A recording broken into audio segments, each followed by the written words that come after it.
Olá, meu amigo, minha amiga, tudo bem com vocês? Que bom nos encontrarmos mais uma vez no canal A Bíblia na Minha Vida. Você que me segue, você que tem recebido conteúdo enviado semanalmente, nós estamos aqui prontos para iniciar mais um momento com Deus, mais um momento de estudo da palavra.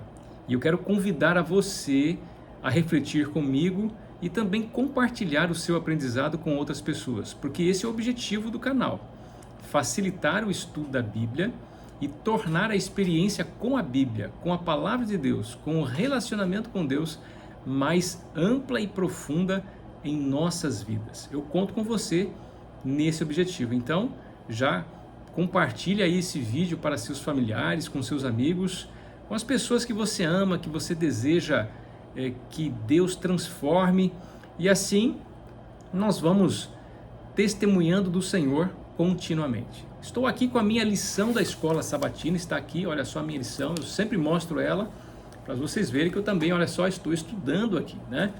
E eu faço um convite a você, você que ainda não tem o seu guia de estudo, entre em contato com a Casa Publicadora, aqui no Rio. O nosso contato comercial, o WhatsApp é 21 3872 7375, DDD 21 3872 7375. Temos algumas razões importantes para dizer a você que você precisa entrar em contato conosco. Sabe por quê? Porque nós estamos vivenciando até dia 15 de junho a Semana das Ofertas. E esta Semana das Ofertas é muitíssimo especial, porque comemora 125 anos, nesse ano, da Casa Publicadora Brasileira. Portanto, nós temos preços muito acessíveis, muito mesmo, chegando até a 50% de desconto.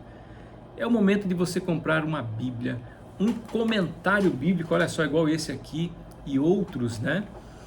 É o momento de você investir em literatura para poder exatamente aproximar você mais de Deus. Com a literatura que nós lemos aqui da Casa Publicadora, nós nos aproximamos mais da Bíblia e nos aproximamos mais de Deus, além de poder presentear outras pessoas com materiais que vão edificar a vida delas. Olha só que presentão, presentão aí para o Dia dos Namorados, presentão aí para várias ocasiões. Entre em contato conosco no DDD 21 3872 7375, esse é o nosso WhatsApp comercial. Queridos, vamos agora prestar atenção aqui no resumo semanal da lição da Escola Sabatina. Você que tem acompanhado aí o canal A Bíblia da Minha Vida, este é o momento. Compartilhe aí comigo os seus comentários, faça comentários, faça indicações, é importante. Aí a gente vai interagindo, né, da melhor maneira possível. O tema da lição 11 é Ruth e Esther. Você já pensou como as mulheres foram atuantes na Bíblia, nos tempos bíblicos, e como também são hoje? Você já observou uma mulher da sua convivência e pôde perceber que essa mulher tem traços de personalidade de outras mulheres que fizeram parte da Bíblia, como Ruth, como Esther? Quem foi Ruth? Você conhece? Quem foi Esther? A lição dessa semana, ela menciona as profecias bíblicas, trazendo paralelos com estes dois livros da Bíblia. A história de Ruth é muito interessante.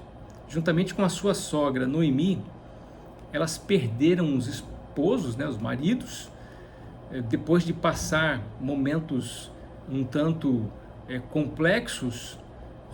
Noemi saiu de Israel e foi para Moabe, fugindo da fome juntamente com seu esposo e seus dois filhos. Seus dois filhos conheceram duas moças moabitas, uma delas se chamava Ruth, casaram-se e depois os filhos de Noemi morreram, o esposo de Noemi também morreu.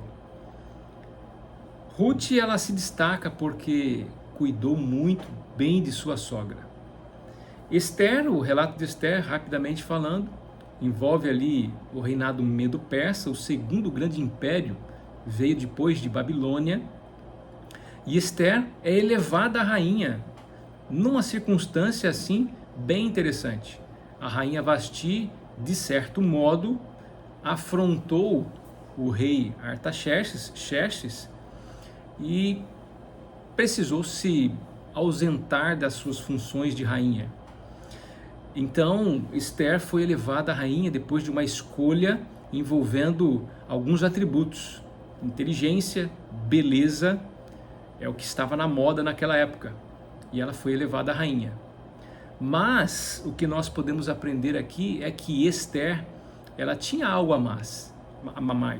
Ela não tinha só beleza, ela não tinha só inteligência, não era só uma boa mulher, mas ela tinha um Deus a quem servia. O mesmo caso de Noemi e o mesmo caso de Ruth, que aprendeu a conhecer e a servir a esse Deus. O mesmo Deus de Esther e o mesmo Deus de Noemi. Qual Deus nós estamos falando? É única e exclusivamente que a resposta é Yahvé, né? O Jeová, o Senhor, né? Então hoje nós vamos dar uma revisada aqui nestes assuntos.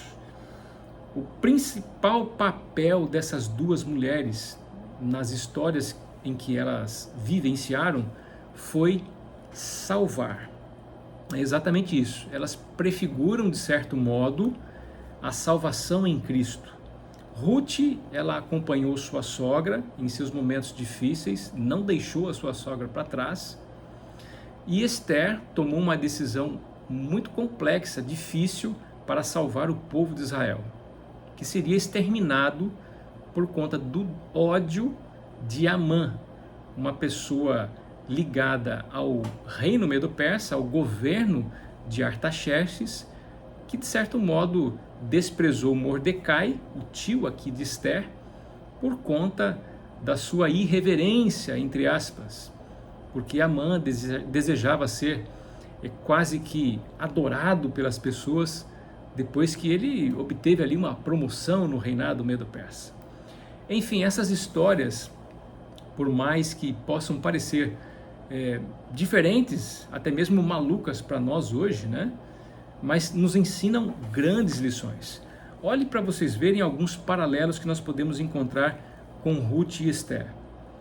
Primeiramente, mulheres chamadas para salvar Israel. Ruth acompanhando ali Noemi, uma israelita. Ruth era moabita, uma estrangeira, mas acompanhando Noemi, dando assistência para ela num momento difícil de perda de um marido, assim como ela, Ruth perdeu, filho de Noemi. Ruth perdeu o esposo, Noemi perdeu o esposo e o filho.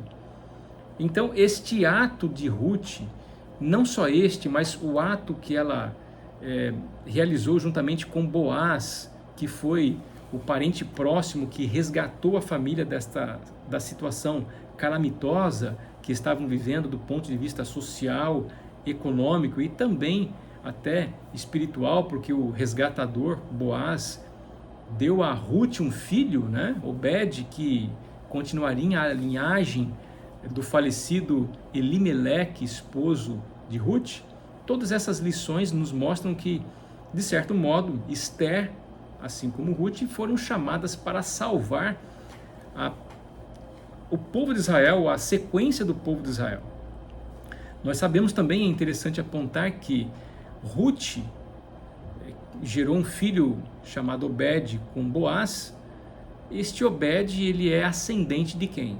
De Davi, e Davi é ascendente de quem? Do próprio Jesus Cristo. Então os paralelos assim são bem significativos do ponto de vista soteriológico, cristológico também. Um outro paralelo interessante são que essas mulheres marcaram o período inicial de Israel e final. Vejam só, Ruth e Noemi, elas vivenciaram o período dos juízes ali, né? Quando Israel estava se formando, se estabelecendo como nação. Ainda não tinha rei, era um regime teocrático, e se fosse assim seria até melhor, mas a nação depois pediu um rei e houve ali o processo de monarquia. Já Esther, ela prefigura os momentos finais do reino de Israel. O reino de Israel já estava subjugado, tinha sido subjugado por Babilônia e agora pelo reinado medo-persa também. Olha outro paralelo interessante. Essas mulheres significavam um ato salvífico em Cristo, né? Assim como Ruth e Esther, elas foram intercessoras, né? Acompanharam, geraram proteção, salvação às pessoas que estavam envolvidas ali, né? Ruth para Noemi e a descendência de Elimelec, e Esther, naturalmente, para Mordecai e o povo de Israel, que seriam massacrados, exterminados por um decreto que o Amã, né? Este homem inescrupuloso, queria realizar ali dentro da cidadela de Susã. Ele queria exterminar o povo judeu pela raiva que tinha, o ódio que tinha de Mordecai. A cultura israelita, as leis que Israel seguia, os mandamentos, tudo isso incomodava Amã, né? Olha quantos pontos significativos que nós podemos ver aqui. Um outro detalhe são que essas mulheres revelam a responsabilidade. Agora nós vamos falar de uma palavra que é escatológica. Essas mulheres revelam a responsabilidade do povo remanescente de Deus nos últimos dias dessa terra. Assim como Ruth e Esther tomaram decisão e elas prefiguraram pessoas que geraram atos salvíficos de preservação da linhagem de Israel, de bênção para a nação, o povo remanescente de Deus nos últimos dias, eles devem proclamar as verdades em Cristo, o último convite de Deus para as nações, a fim de que se arrependam e se voltem para Cristo para encontrar justificação, justiça pela fé, e possam também ser santificadas, a fim de que quando Jesus voltar para esta terra, possam ser este povo e todas aquelas pessoas que ouviram a mensagem do Senhor glorificadas. Enfim, existem pelo menos 4 indicativos interessantes que nós podemos ainda falar sobre Ruth e Esther. A representatividade que elas têm simbolizam a seriedade e a responsabilidade que a igreja deve ter. É interessante que, no aspecto escatológico, mulher é um símbolo para a igreja. E pensando o que essas mulheres foram no passado, Ruth e Esther, a igreja também deve ser. Tomar atitude de falar a verdade, tomar atitude de proclamar uma mensagem para os últimos dias, tomar atitude salvífica de conduzir pessoas para Deus, para Cristo. Esta é a atitude da igreja. A ação redentora que a igreja tem na vida das pessoas, né? Conduzindo as pessoas para a Bíblia, para Cristo, para Deus. A providência divina da igreja nos últimos dias, né? Assim como houve uma providência divina para Esther e para Ruth, também existe hoje para toda a humanidade. E quem é a agência humanitária que Deus colocou neste mundo para levar as pessoas, para conduzir as pessoas à salvação? É a igreja. E enfim, o último ponto que eu queria destacar sobre Ruth e Esther aqui é a identidade e a missão. Embora Esther ela não tenha revelado a sua verdadeira identidade antes de ter a aceitação do rei Assuero para o plano de resgatar Israel do decreto de morte promovido por Amã, ela realmente se empenhou na missão. O mesmo caso ocorreu com Ruth, que revelou a sua identidade, a identidade de seu povo e a necessidade que ela tinha de acompanhar a sua sogra, e a busca que ela fez com Deus por meio de sua sogra revelam o revestimento que a igreja deve ter na nossa vida. A igreja séria, a igreja que apresenta Jesus às pessoas, deve revestir as pessoas da identidade de Cristo e da missão de Cristo. Olha só quantos aspectos que nós podemos ver aqui. Eu estou assim resumindo bem a lição toda dessa semana, sem passar aqui diariamente como nós temos o costume, mas para fazer você pensar, né? E olha só quantas questões interessantes nós podemos ver aqui. A ideia do resgatador, né? A ideia do resgatador ocorre mais no relato do livro de Ruth. Boaz foi o resgatador, o parente próximo ali de Noemi e de Ruth, para gerar esse resgate. Que resgate é esse? nas leis de Israel havia a possibilidade de um parente próximo resgatar a família nas condições de Ruth e de Noemi, que haviam perdido ali a parte econômica, perdido terras, perdido o esposo, perdido ali a continuidade da linhagem de Elimeleque. Porém, havia um outro parente próximo que se negou a realizar este ato de resgate, porque ele não tinha, ou não se interessou em cumprir esse requisito legal, social e espiritual promovido nas leis de Israel. Uma pergunta interessante que me ocorreu, eu compartilho com você, é o seguinte: se Boaz e Ruth não tivessem tido filhos, não tivessem tido, ou Obed, né, não pudessem ter filhos, essa lei seria cumprida completamente? Do aspecto social e econômico, nós podemos saber que sim, porque Boaz ele haveria de dar ali o resgate, né, econômico das terras e também o cuidado social ali para viúvas desamparadas. Quanto a isso aí estava tudo certo. Mas a parte espiritual aqui é a que se destaca mais, porque o filho, o descendente, Obed no caso, que prefigurou ali a linhagem ascendente de Cristo, foi alguém importante também na história. Se Obed não tivesse nascido, de certo modo, a linhagem espiritual, né, de Israel poderia ser comprometida. Certamente que Deus daria uma outra alternativa, já teria uma outra solução. Mas falo isso para que vocês pensem no papel do resgatador, do descendente, como papéis de Cristo em nossa vida. Quem é o resgatador da humanidade? É Jesus. E ele é exatamente o Filho de Deus, né?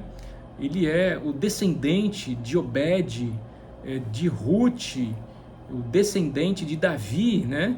O leão da tribo de Judá, que nos resgata, que confirma a nossa herança espiritual por meio da nossa ligação com ele.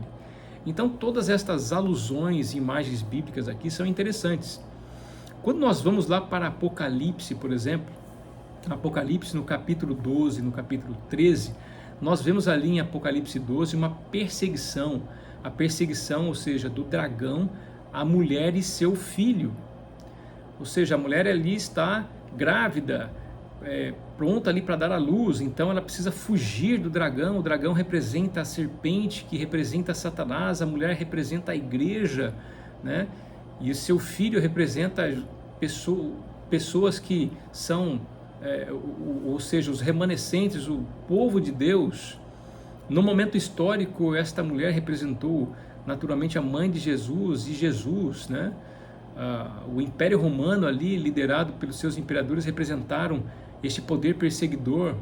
Ou seja, essas imagens bíblicas vistas aqui no papel do Apocalipse, e em paralelo também com a ideia do resgatador em Ruth, e também com a ação missionária aqui de Esther, todos eles são pontos assim em comum para poder nos confirmar que no final dos dias vai haver dificuldades, vai haver perseguições. Pessoas vão estranhar um povo pequeno guardando as leis de Deus, guardando os princípios da Bíblia, num mundo que está completamente desvirtuado, irreverente com relação às coisas sagradas. E aí, nesse momento, nós precisamos temer? Não, de forma alguma. Por mais que haja ali poderes dominantes que queiram realmente forçar a nossa fé, forçar as nossas atitudes, com perigo de morte, com decretos de morte, olhando ali agora para Apocalipse 13, se nós continuarmos, se o povo de Deus continuar fiel à sua palavra, aos seus mandamentos, e confiante nas suas provisões, assim como foi Esther, que sofreu ali risco de morte, e confiou em Deus, e Deus deu a ela providências para salvar o povo de Israel, o povo do Senhor, e oxalá que nós, né, oxalá uma expressão positiva, tá, gente? Que nós possamos estar envolvidos nesse povo até esse momento, né? se não for nesse momento, mas será pelo resgate da ressurreição que Cristo operará. Nós precisamos confiar nas providências de Deus, embora essas coisas todas que eu mencionei possam ser possíveis de ocorrer. E de acordo com a profecia, vão ocorrer. Então, a ideia principal que a lição dessa semana, envolvendo duas mulheres especiais da Bíblia, tem a nos dizer é exatamente isso. Nós precisamos continuar firmes, confiantes nas providências do Senhor para a nossa vida, para a nossa igreja, para o nosso povo. Se você tem realmente esse desejo de buscar cada vez mais este comprometimento com Deus, esta inserção na missão de Deus de proclamar as verdades ao mundo, eu convido a você a realmente refletir nessas questões. É importante, é um ponto de salvação. Muitas pessoas pensam assim que ao passar os dias, as condições do mundo, as circunstâncias do mundo, as conjunturas do mundo, politicamente, economicamente, socialmente e espiritualmente, sempre foram assim. Mas, queridos, depois que o pecado entrou nesse mundo, as coisas estão cada vez mais piores. A humanidade está sendo degradada aos poucos. Diferentemente do que a evolução diz, a humanidade não está evoluindo.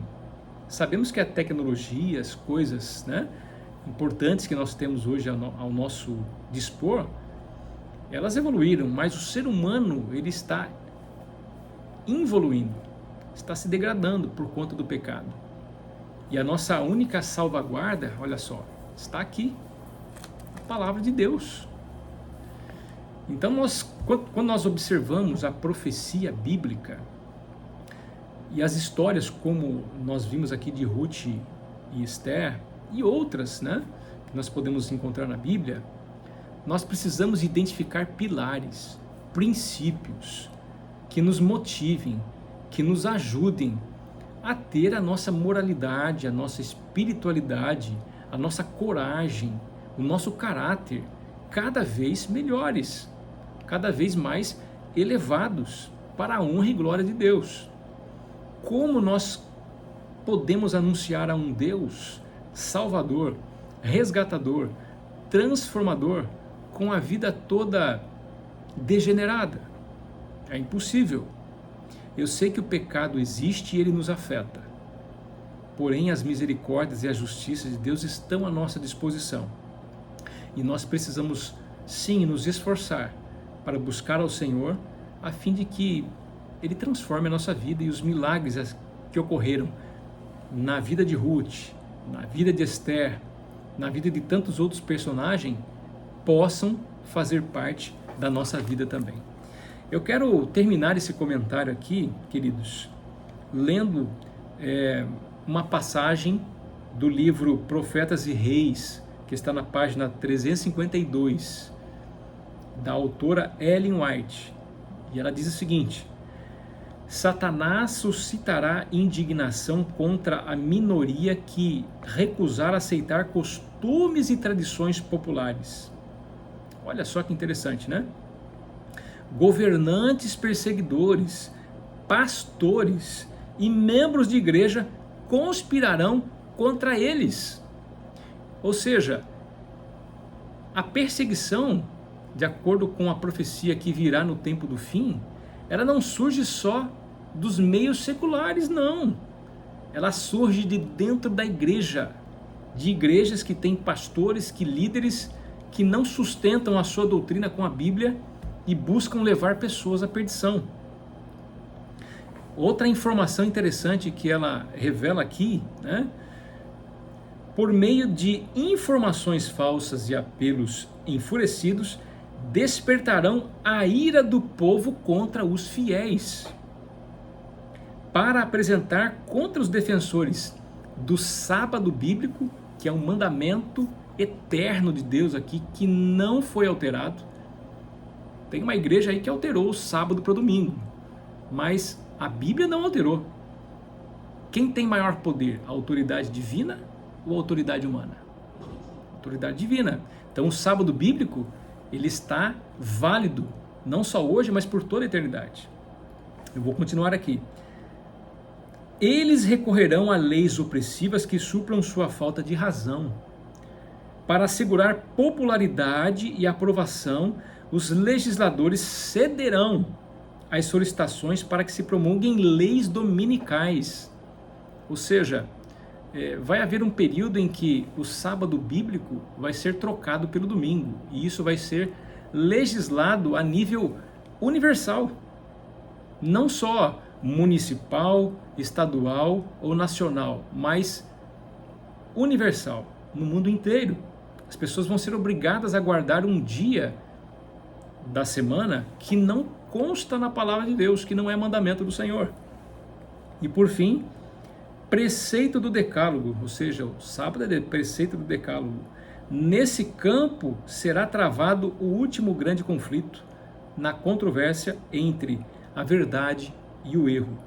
Hoje, como nos dias de Esther e Mordecai, olha só que interessante, o Senhor vindicará sua verdade e o seu povo. E esta é o último paralelo que existe entre os dois livros, Ruth e Esther. As duas mulheres foram vindicadas por Deus. Vindicadas. O que é vindicadas? Deus as reclamou. Deus as tomou para si. Deus levou para o lado pessoal as questões que elas estavam envolvidas e resolveu o problema que elas estavam enfrentando. Deus vai resolver o problema do pecado desse mundo. E qual vai ser o ponto de maior convergência? É a guarda do mandamento de Deus, da palavra de Deus. E o principal mandamento que vai ser agitado no mundo é o sábado bíblico, que muitos querem destruir, abafar, anular. Mas Deus, que é a autoridade divina, o estabeleceu, o criou, o estabeleceu para a eternidade, para nosso descanso, para nosso deleite nas coisas do Senhor, no seu reino. E é esse o convite que eu faço para você. Ficar firme até o último dia, para podermos receber o Senhor nos ares com alegria e com grande majestade. Amém? Se você deseja compartilhar essas bênçãos, faça agora, compartilhe esse vídeo aí com seus amigos, para que eles possam tomar conhecimento do que nós estudamos aqui também. Um abraço a todos e até a próxima semana.